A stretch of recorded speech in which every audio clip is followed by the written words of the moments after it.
What is up, guys? I do hope you're well, and welcome back to another episode from the Daddy Cringe subreddit. If you do want your story shared, post it on the Daddy Cringe subreddit and get involved. We would love to have you there. And with that being said, let's get straight into it. Much love, guys. We have a story from Chaotic. I hope I got it right. Thank you very much for sharing. EM pulls me out of my hospital bed because her son needs it more. Some backstory: back in September of 2018, I woke up one day and my hands went numb. Didn't think much of it. The next day, my legs went numb. Me being me, I thought it'd go away on its own. Then the next day, my torso went numb. Within 3 days, I am numb from neck to toe. It was a weird feeling, so I went to ER. After 6 hours of waiting, because free healthcare in Canada comes with long waits, I finally get to see a doctor. The doctor did some tests like checking on my grip and leg strength. I didn't have much. He decided to have me admitted. At this time it was 2 AM. There was only one room available.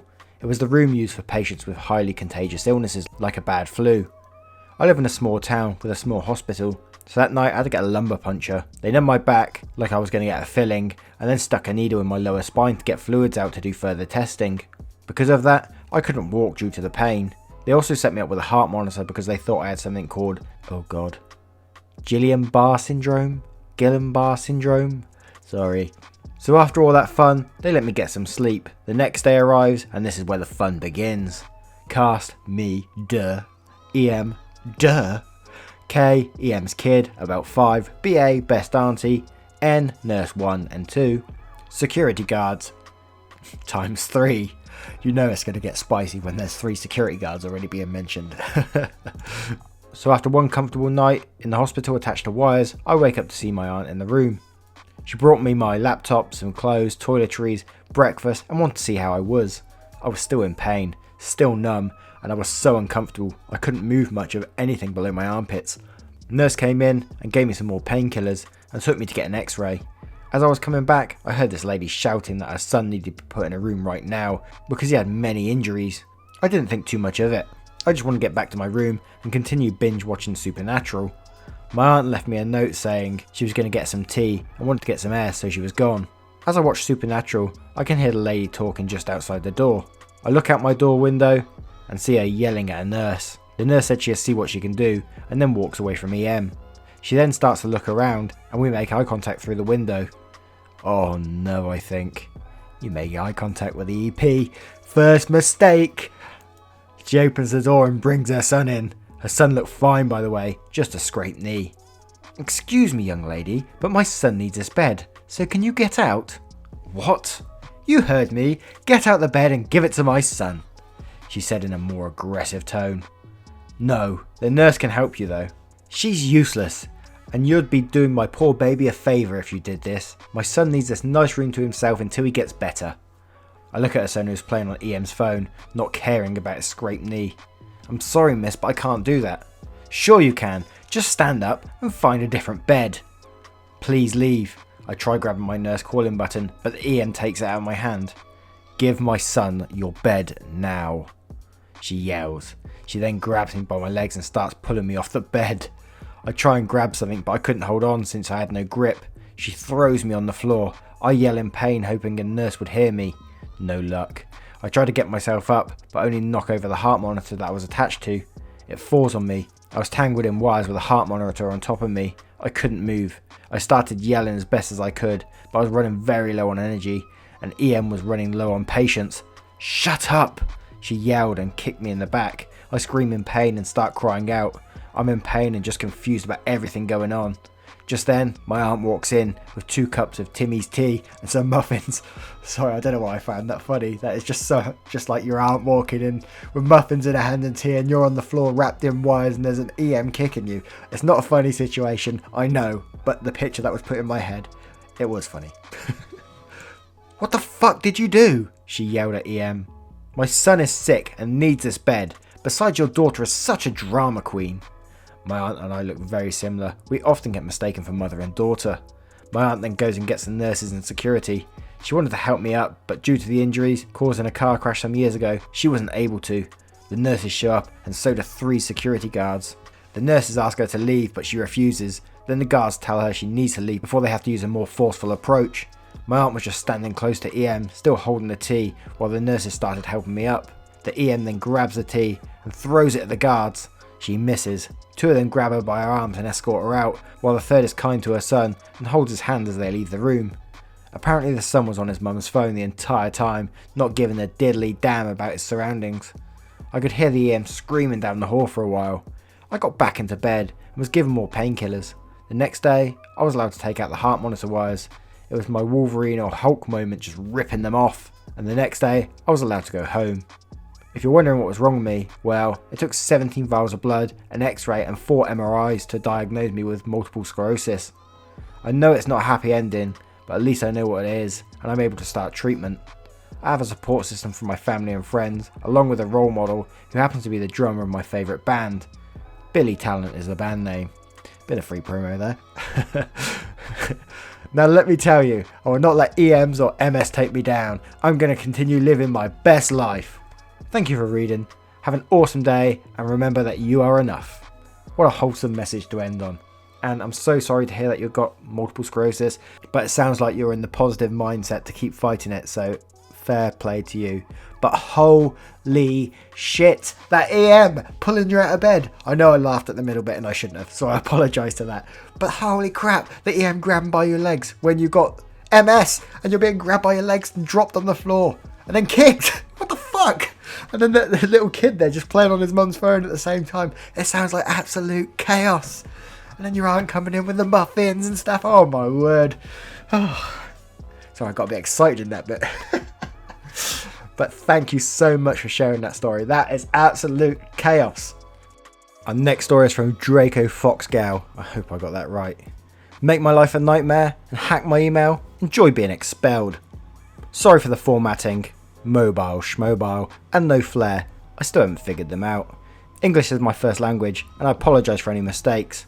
I'm not sure if this belongs here or r/petty revenge, and her getting expelled didn't affect their school record. More on that later. Background, I had to move to Sweden a few years back due to my parents' job. When they went to look for schools, they found an international school that seemed relatively normal and enrolled me and my brother in it. I finished 3rd grade and left right after 6th. This is one of the many tales that I remember from those 3 years. I have more that I may post at a later date if anyone's interested. Always. It just feels good that there's a place I can vent about my experiences. The cast, me, the craft obsessed kid who lives on yarn, anime and EDM. EK the bully, skinny Indian girl with a bad attitude.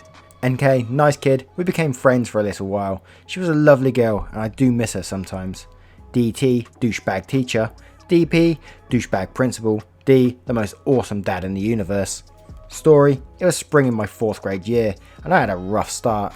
EK and her friends began picking on me, since at the time I was an easy target that they could pin the blame on. Things escalated from kicking me in the back for several months, to hiding my stuff from my cubby and even destroying my personal belongings. These could all be separate stories in the future. I went to DT several times, but she did nothing. She was the kind of teacher who taught classes with documentaries. There was little to no class discussion. One day I came home to my parents glaring me down with their laptop open to an extremely hateful email sent to everyone, even NK. Sent out of my school email account. My parents had a giant discussion with me, but it was soon clear that I wasn't the one who sent the email. It had been sent around 10:45 PM the previous night, and even though I had my phone next to my bed, D knew that I wouldn't be able to send it, as I had been fast asleep by that time. D took the evidence to DP, but he brushed him off and told him that their IT would look into it. Now, I better mention that my dad hails from a place that had a lot of political unrest in the 90s. There is still resentment between the countries, which shaped him as a person. This person will take care of it attitude would not suffice to him. He's pretty good at arguing, with a lot of pressure from my parents. DP caved and got the IP address of the device that sent the email.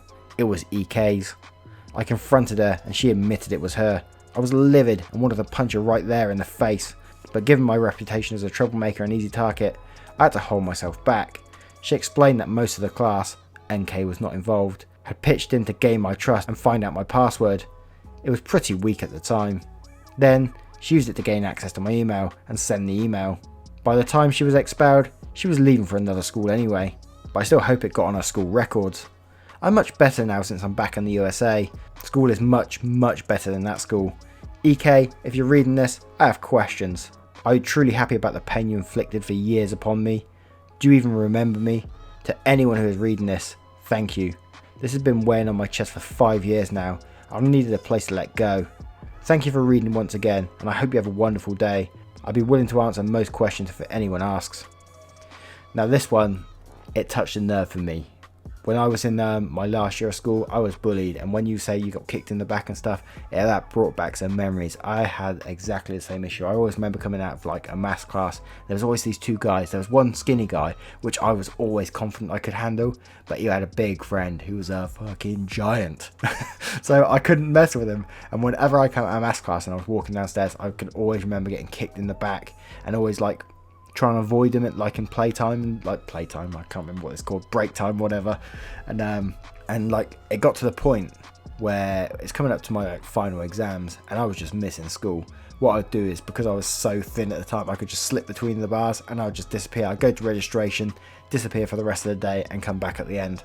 And that was how my sort of last year at school went about.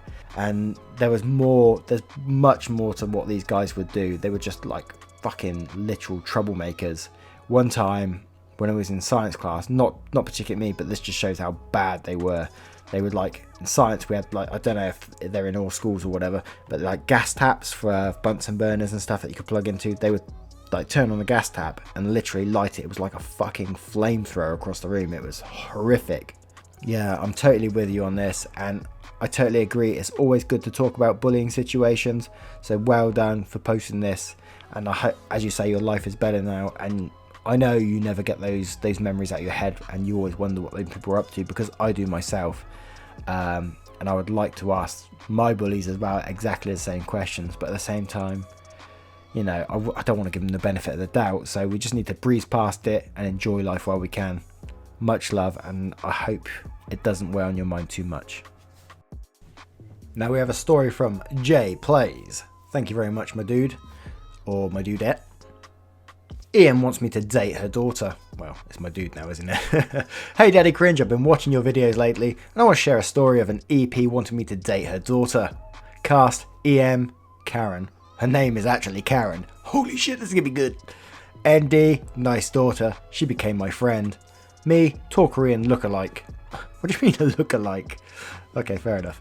Backstory, I was born in the Philippines, and people keep telling me I look like a Korean person, which I'm not. I look Korean because I got my face from my mother's side, and isn't Korean. Maybe I have a Korean relative, I don't know. And by the way, I'm freaking tall. That's why they thought I was Korean. A Korean's known for being tall or something. I've always gone from the generalisation that Asians are short. That is a generalisation. Don't shoot me, guys. Come on now. And by the way, I'm short ass as well. I was shopping in a local grocery store near where I live. My parents trust me with the groceries because I was old enough to be alone by myself. I was 14 and I know how to defend myself because of movies like Triple Threat and Netflix. I was minding my own business when a woman in her early 30s, maybe 29, and a daughter who was 13.